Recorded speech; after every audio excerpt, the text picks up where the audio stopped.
É quase regra o futebol sul-americano e brasileiro copiarem o europeu, adotando padrões e protocolos deles em nossos torneios e jogos.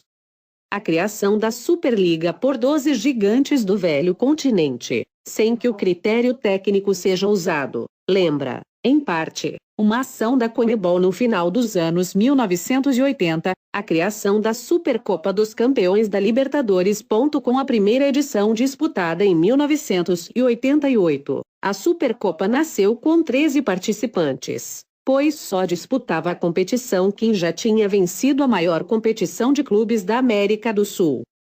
Não havia o risco de ficar de fora da edição seguinte, independentemente do desempenho no respectivo campeonato nacional ou até mesmo na própria competição.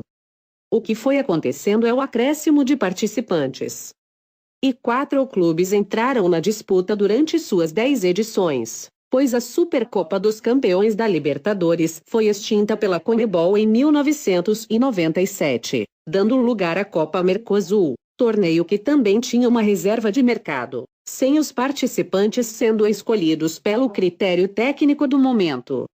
A lista original de participantes da Supercopa contava com os seguintes clubes: Santos, Cruzeiro, Flamengo e Grêmio Brasil, Independiente, Racing, Boca Juniors, Estudiantes, Argentinos Júniors e River Plate Argentina, Peñarol e Nacional Uruguai, e Olimpia Paraguai.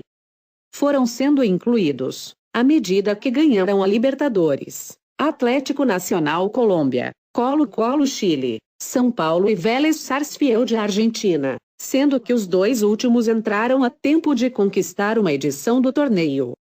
No final dos anos 1980, os direitos de transmissão dos jogos viviam grande crescimento e isso influenciou diretamente na criação do torneio, que reunia gigantes da América do Sul, quase todos donos de torcidas enormes e que geravam muito interesse.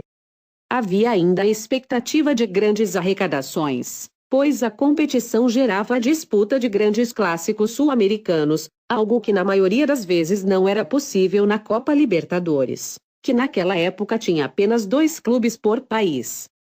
Embora com o critério de contar apenas com campeões da Libertadores, o que não acontece na Supercopa da Europa, pois nem todos os campeões venceram a Champions. A ideia de criar um torneio reunindo a elite, acreditando na rentabilidade dele, está presente nas 2 ações.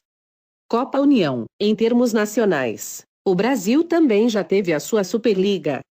Foi a Copa União de 1987, criada pelo Clube dos 13, formado por Atlético e Cruzeiro Minas Gerais, Botafogo, Flamengo, Fluminense e Vasco Rio de Janeiro, Corinthians, Palmeiras, Santos e São Paulo, Grêmio e Internacional Rio Grande do Sul e Bahia. Numa ação parecida com a ideia da Superliga Europeia, foram convidados 3 clubes para a disputa de uma competição com 16 equipes. E o critério do convite não foi técnico. Assim, Santa Cruz, Pernambuco, Coritiba, Paraná, e Goiás também participaram da Copa União, que não levou em conta o Campeonato Brasileiro de 1986, que teve o Guarani, de Campinas, como vice-campeão, e o América Rio de Janeiro como um dos semifinalistas. A Copa União não tinha descenso. Em 1988 foi ampliada para 24 participantes e teve sua última edição. Em 1989 foi disputado, pela primeira vez com este nome, o Campeonato Brasileiro. A Superliga lançada no último domingo 18, a Superliga Europeia tem como fundadores Atlético de Madrid, Barcelona e Real Madrid, Espanha. Internazionale, Juventus e Milan, Itália. Arsenal, Chelsea, Liverpool, Manchester City, Manchester United e Tottenham, Inglaterra. A ideia é convidar outros gigantes do futebol europeu para a primeira edição, que os fundadores pretendem que já seja disputada a partir de agosto, embora isso dependa da batalha que terão de travar a União Europeia de Futebol associado UEFA, e a Federação Internacional de Futebol FIFA, pois as 2 entidades são contrárias ao torneio.